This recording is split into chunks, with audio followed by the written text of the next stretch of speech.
Welcome to Booked, the bookstore education podcast brought to you by the American Booksellers Association. This episode is part of our Indies Introduced series, where we spotlight debut authors handpicked by booksellers from around the country. In each episode, a bookseller from the Indies Introduced panel will interview the author of a debut title featured in our program. Hi, my name is Donna Liu. I am a bookseller at Kepler's Books in Menlo Park, and today I am here talking to Josh Galarza, author of the Great Cool Ranch Dorito in the Sky. It's coming out on July 23rd, and it's just one of the most incredible books I've read. Definitely this year, and I don't know, maybe of all time. Let's be a little dramatic, because that is how much I love it. But to introduce Josh, Josh Galarza writes fiction and creative nonfiction and is a multidisciplinary visual artist specializing in printmaking and book arts. He splits his time between Reno, Nevada and Richmond, Virginia, where he teaches at Virginia Commonwealth University while completing an MFA in creative writing. Whew, that's a lot. You do a lot of stuff, Josh. You want to tell me a little bit more about some of the stuff you do? Or maybe the stuff you're doing right now? Well, thank you, first of all, so much, Donna, for that incredible introduction. It means the world that you love the book, and I'm excited to get to talk about it with you. But yeah, I actually think I have way too much on my plate as a grad student at Virginia Commonwealth. I love getting to teach the undergrads. I definitely don't have enough time for my visual artist practice right now, so I'm definitely looking for a little more balance in, my next step after graduation next year. But I do best when I'm busy, and I do my best writing when I'm under deadline, when I have pressure. I'll go into this like fugue state in the middle of the night, and miraculous things will happen. When I have all the time in the world, like I do this summer, I usually just play too much Mario Kart. So it's good to be a busy boy. Well, that's great. Okay, well, let's dive into talking about the book then. I can tell you, the first time I talk about this book to anyone new, they're always just like, there's always a moment where they're like, ooh, the title. That's a really cool title. And it caught my eye certainly when I was first going through the list and seeing what was coming up. But tell us about how you came up with the title. Was it like a flash of lightning, or did you have to work on it? Yeah, I think perhaps the title existed before the first scene was ever even written.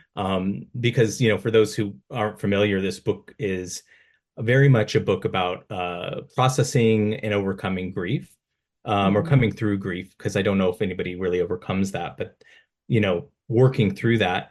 And I was working through some really intense grief at that time.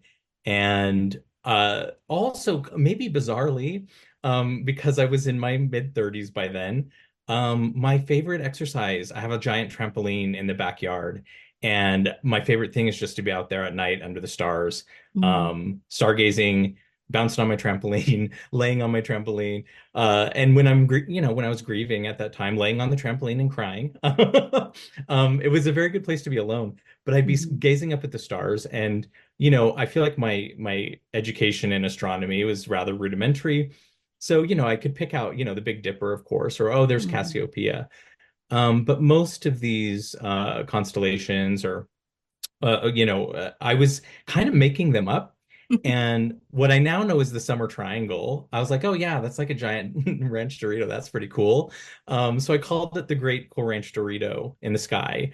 But I also noticed that if you extend that out to another star, you have this gigantic bird that takes up the whole sky. And I was like, oh yeah, there's Daddy Condor, and then underneath there's Baby Condor, who's like flying safely under his wing. So Daddy Condor and Baby Condor, the Great Cool Ranch Dorito, all of this evolved as part of this story, and Daddy Condor became Captain Condor, and Baby Condor became Kid Condor.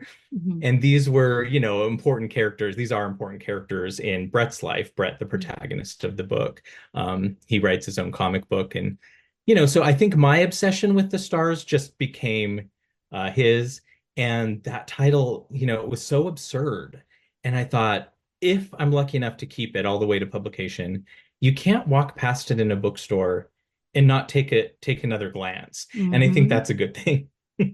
No, for sure, 100%. I'm so happy to know that the trampoline has a basis in reality. It's a real trampoline because I gotta say, some of the scenes set on the trampoline are among the most uh noteworthy or emotional, or they play a big part in the story. It plays a big part in the story.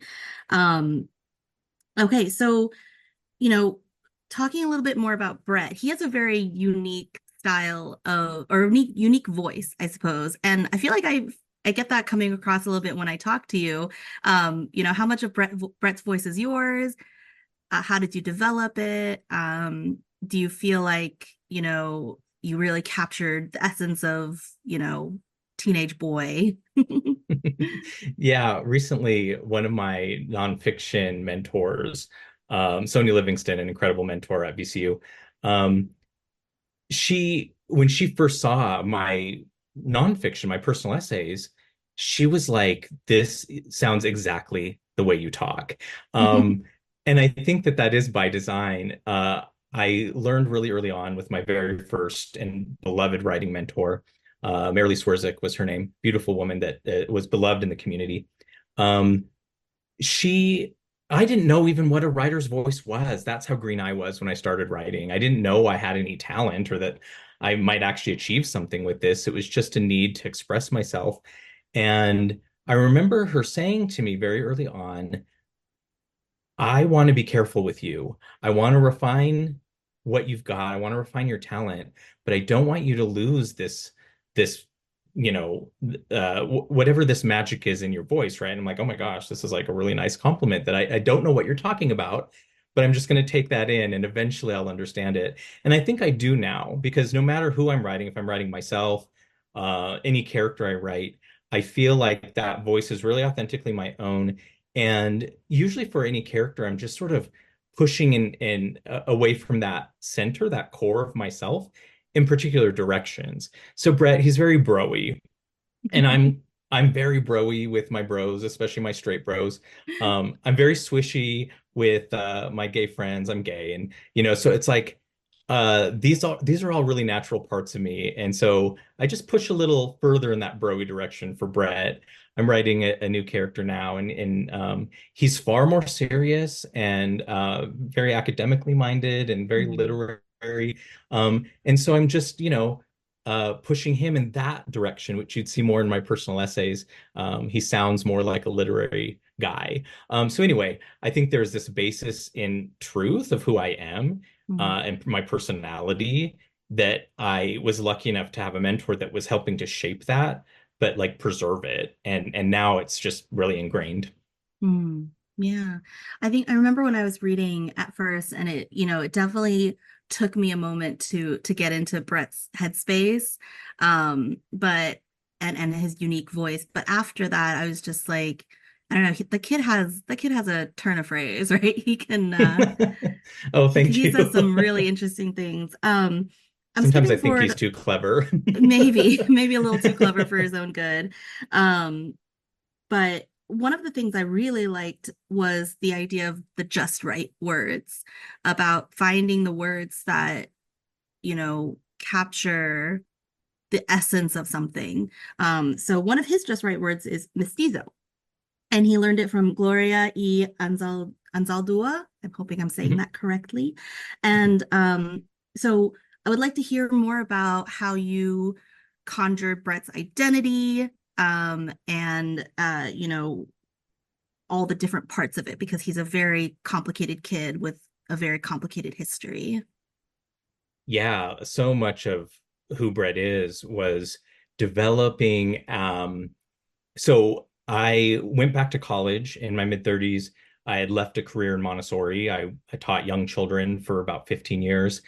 And um, you know, you think when you go back to college in your mid 30s, like you're showing up fully formed. You assume that. And the reality was I don't even know if I was completely actualized as a human being yet. I had so much Mhm. to learn. And I was so incredibly stimulated by this consciousness raising journey that I was on and so grateful for it. So, Mhm. Montessorian, I was a lifelong, learner. I love learning. And so there was this whole new world opening up to me with uh, cultural and critical theorists, social critics, reading these books that had been around for, most of my life or, since before I was born, some of them. But if you're just sort of like going through life, living your little life in your little town, you may never have reason to stumble upon them. And so I was in my first theory and criticism class, which was so challenging. There were people crying in the hallways about, ruining their 4.0s. It was that type of class where you had to take it, but it was the hardest class of the program. And I was scared too, but I was so excited by what I was reading. And Gloria Anzaldúa was one of those authors. And for the first time in my own life, as a person who, comes from a mixed background, so on my mom's side, these are, white people, but on my dad's side, my grandfather's Maya and my grandmother's Mestiza. Um, my dad was only of his siblings to even be born in the United States. So, there's a lot of history there that I wasn't terribly connected to because I was raised primarily by the white side of my family. And Gloria Anzaldúa speaks about racial amnesia and how oftentimes people like me, however it happens, and in my case, stumbling upon her work and being in a rich environment of thinkers in a college environment, I really started to ask questions about where I come from, my past, and my connections to it. And so initially, what's so interesting to me too is like white supremacy is so successful at conditioning us that I remember starting out thinking, I think maybe I should make Brett white. I think he's going through a lot. I think writing about disordered eating alone and body liberation is very challenging on its own. Maybe bringing in, race into the picture is just going to be too complicated in the story. And I feel overwhelmed, right? And I felt overwhelmed in my own exploration about my past and who I am. And luckily, I had incredible mentors and friends who were saying, like, who were helping me to see what was right in front of my face, which is, how could you disrespect yourself that much? And that was what I eventually came upon was, yes, it's more complicated. Yes, it brings new challenges into the story. If I write Brett as Mestizo, and yes, I'm learning, but so is Brett. And I can write a mestizo character, a character who looks like me, who has a background, an ethnic background similar to my own. I can do that in a way that feels 100% real and authentic to who I am, which is someone just like Brett, who is learning and exploring and understanding. And from then on, it was just taking great feedback from my agent and eventually my editor. Who asked, Jess Harold is her name, and she just asked the most incredible questions and just let me stew on those questions. She wasn't pushing me, but she was asking the right things that allowed me to develop that part of who Brett is. And instead of making his life too complicated, it simply made it richer. And I'm so grateful for that because it took away whatever fears I might have had about like showing up as all of who I am, rather than, well, it's easier for me and maybe it's easier on readers or something if I avoid complicating him in that way.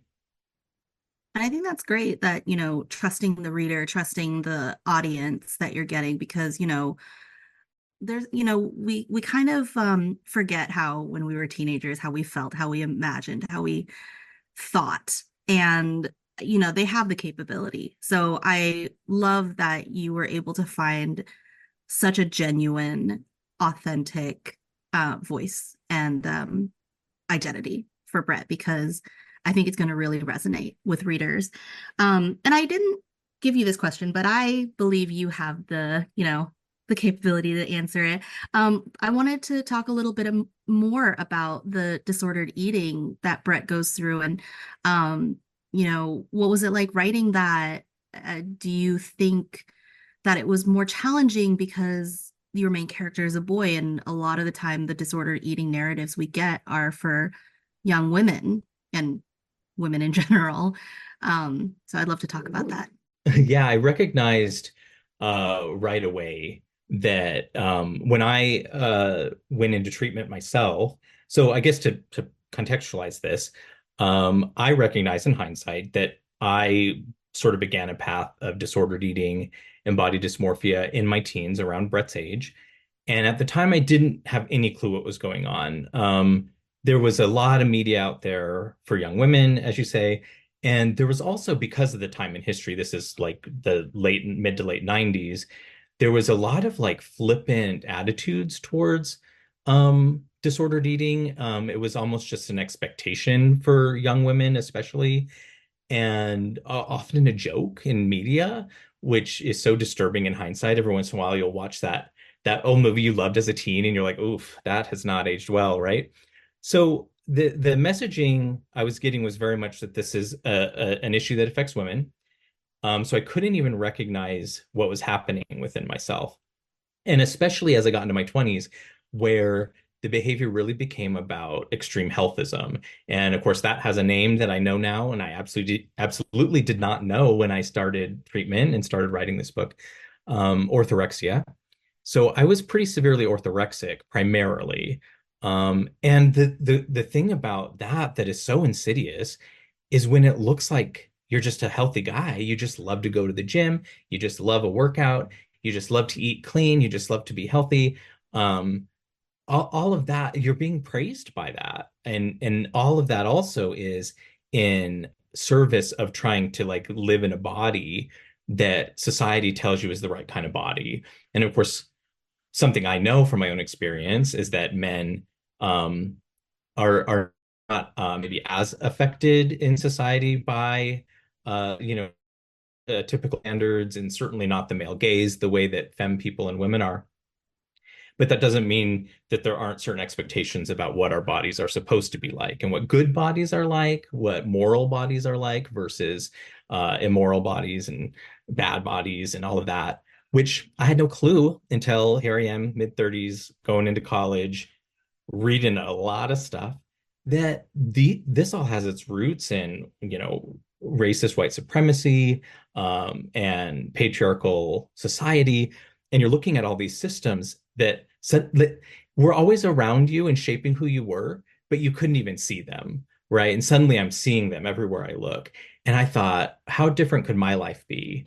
Or could my life have been if I'd have understood what was happening to me 20 years ago, rather than it sort of escalating and spiraling until it was something that I finally did recognize, which, it morphed into bulimia. And that to me was very like, that has a name. I know exactly what that is. I'm really freaking out. I'm worried. I'm afraid. Um, so, to add context, going back to college, I had access to incredible counseling services. And I just had to work up that courage to walk in that door. And that was hard. But when I did, just immediately, I was surrounded by an incredible treatment team that were very invested in me. And I was at a point in my life too where I was very, very ready to do that work. I was very ready. Like I was sick of, kind of destroying my life, which is really what I had done at that point. And I was ready to rebuild. So for me, I recognized an opportunity. Uh, Recently, I was reading Man's Search for Meaning by Viktor Frankl. And that's all about how do we make meaning out of, the most horrific things that can happen to us. And in his case, that was the Holocaust. Mm. Um, and I just recognized like some good could come out of the suffering, some good could come out of the pain that I had experienced. And that's going to be healing for me. And it could help somebody else to have a wholly different experience just because you planted some seeds in their mind as a storyteller that then they decided to go explore and know themselves and the world and the way they fit into the world a little bit better. Wow, great. Thank you for that. That sort of gets us into our next question, which is about some of the other characters, including my personal favorite, Mallory, who you call in the book a total Mr. Miyagi of being in the body she's in. Um, just a badass, completely amazing character. Tell me a little bit about, writing the different relationships that Brett has, including with Mallory, Reed, and some of his other parental authority figures, and Evelyn, of course. Which was your favorite relationship to write? Yeah, I mean, you hit the nail on the head. Mallory is my very favorite character in the book, and definitely my favorite to write. And I'll start by simply saying, conversely, that Evelyn was challenging. Evelyn really is inspired by my own mother, who had a pretty horrific illness throughout my teens and died in my teens. A lot of stuff I hadn't processed or worked through. But she was also inspired by my very first writing mentor, who I mentioned, who was taking me under her wing and instilling so much in me and treating me with so much love. She was a very mothering person, and she treated a lot of writers in her life in that way. So, the grief I was experiencing at her death, which was very much like bringing up grief about my own mother, that was painful and challenging to write and work through. But I knew I needed that, right? There was something healthy about that activity. Conversely, Mallory is all about the healing. Mallory is incredibly empowered and incredibly independent, and she has more agency, I think, really than anyone in this book, because she has more knowledge than anyone in this book. She has been in treatment herself long enough that she has learned a lot of the things I was learning early on in treatment, that sort of have helped to develop her value system in a way that Brett has, he is very green, and his value system, he hasn't even had time, I think, to really develop it fully because of his illness. And Mallory just, is generous enough to recognize, here's a person in need, a boy who absolutely has no clue what's going on in the way that a girl might. She might have, some clue, but Brett, totally clueless. Might it be in line with my own values, right? As a healing woman, to take him under my wing and help him. And so to me, she's like a testament of how lucky any man is to be mentored by women. I was mentored by women throughout my Montessori career as an artist, a printmaker, as a writer. And I think, when I look back, I recognize, okay, yeah, these women were helping you be better in those endeavors at what you were doing, but they were helping you be a better human. And better humans produce better artwork. Better humans are better teachers, and in a society that would try to strip as much humanity away as possible from a man, from a boy, which was definitely happening to me in my life through all that conditioning, being mentored by women helps you to regain some of that, or to maintain it, or to hold on to some of those parts of you that, you might have otherwise lost. So I think that to me, Mallory could only have been female, because the cluelessness that a lot of men experience around these issues, Brett wasn't going to find that guy. And one of my goals is for young boys to start to think differently about the girls and women in their lives, and to maybe recognize the value that women as mentors have for them, and to think differently about their bodies as well, and the way that they might objectify them. So Mallory is serving a lot of purposes, and I'm proud of the fact that she's doing all of that while being a fully realized human herself, who has her own goals, her own values, her own hopes and dreams. She doesn't need to be doing this for Brett, but I'm grateful for the women in my life, and especially in treatment, who understood better than I did about fat phobia and about body liberation, and who helped me, to overcome. And so she's very much representing that. I think that's great. I think also, what is significant is that she's not the only person in Brett's life who is trying to help him, right? He has many figures in his life. So I think that, one of my questions is, what do you want readers to walk away with? Certainly walked away with the idea that it's okay to ask for help, and it's encouraged, and it's necessary to ask for help, because Hmm. you don't have all the answers, and as teenagers, definitely didn't have all the answers. So you have to go to someone who has some of the answers, and then someone else who has some more of the answers, and a professional who has a lot of the answers. Um, well, I'd love to hear if you have any plans for any of these characters in the future.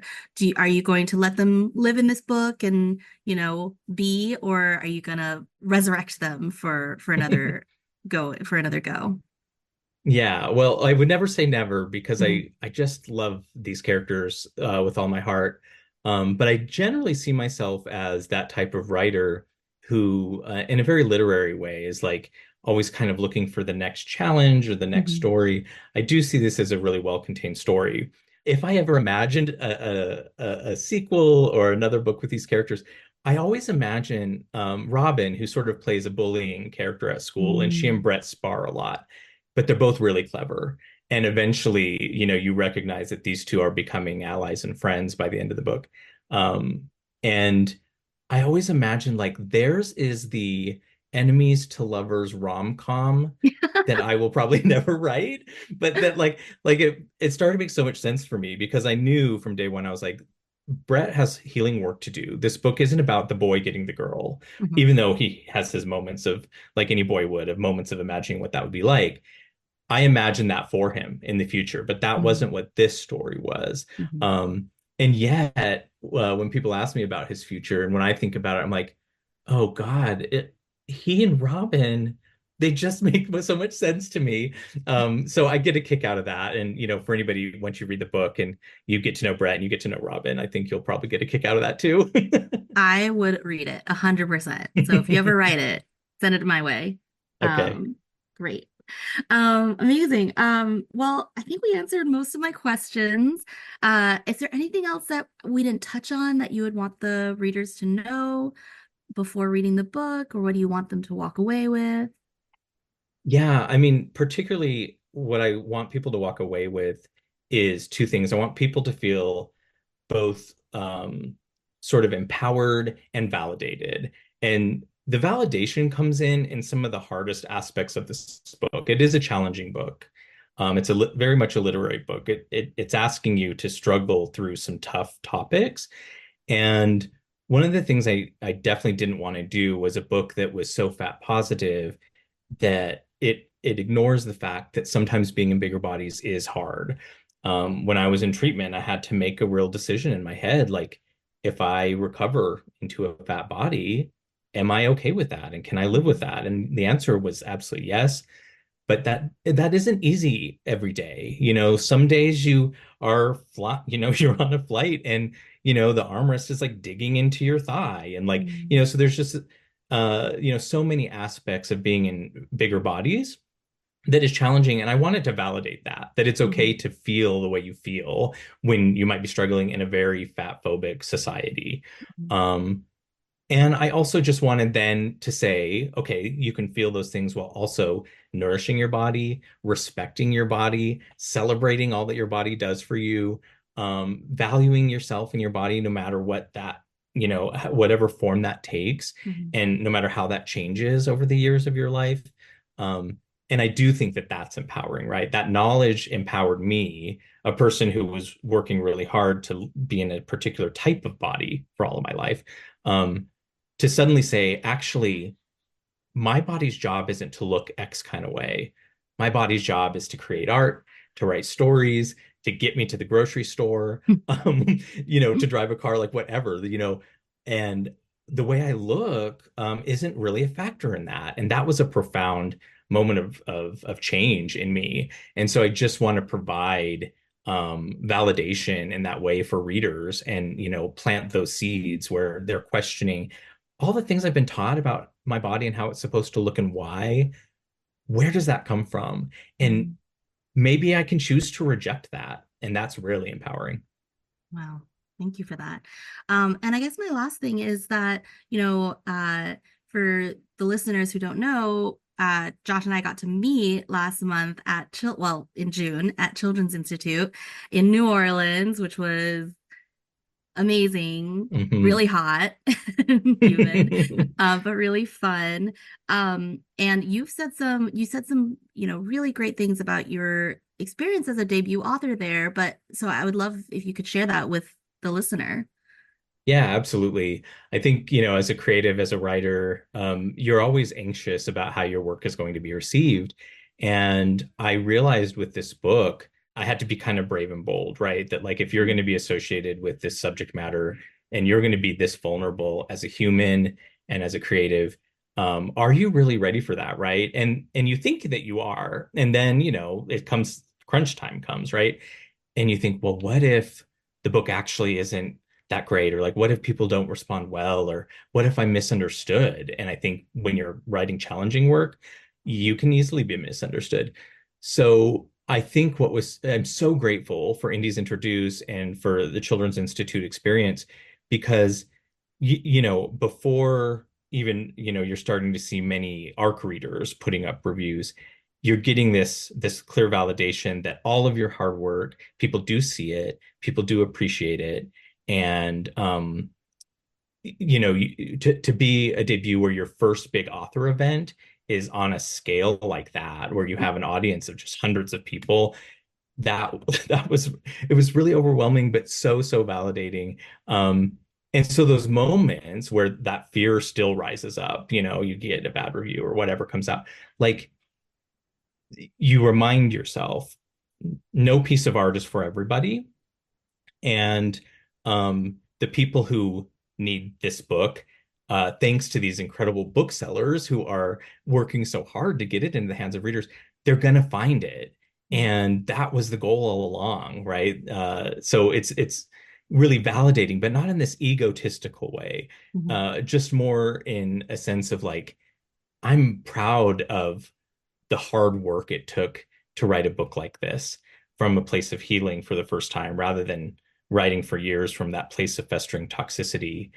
And and I'm so grateful, that others see the value in that. Absolutely. This was such a fantastic talk. I feel like we could go on forever. But for today, I think we're going to end it here. It was just so wonderful talking to you again and meeting you know, seeing your face after meeting up last month. Yeah, Um, Joy. no, it's just wonderful. So, thank you again so much for speaking with me today. And it's been an absolute pleasure. So, with that, I think we'll end it. Thank you so much. Have a good rest of your day. And then, listeners, go out and read The Great Cool Ranch Dorito in the Sky, July 23rd. It is just fantastic. You're going to love it. Thank you, Donna. I Bye. appreciate you so much. Thank you. Bye.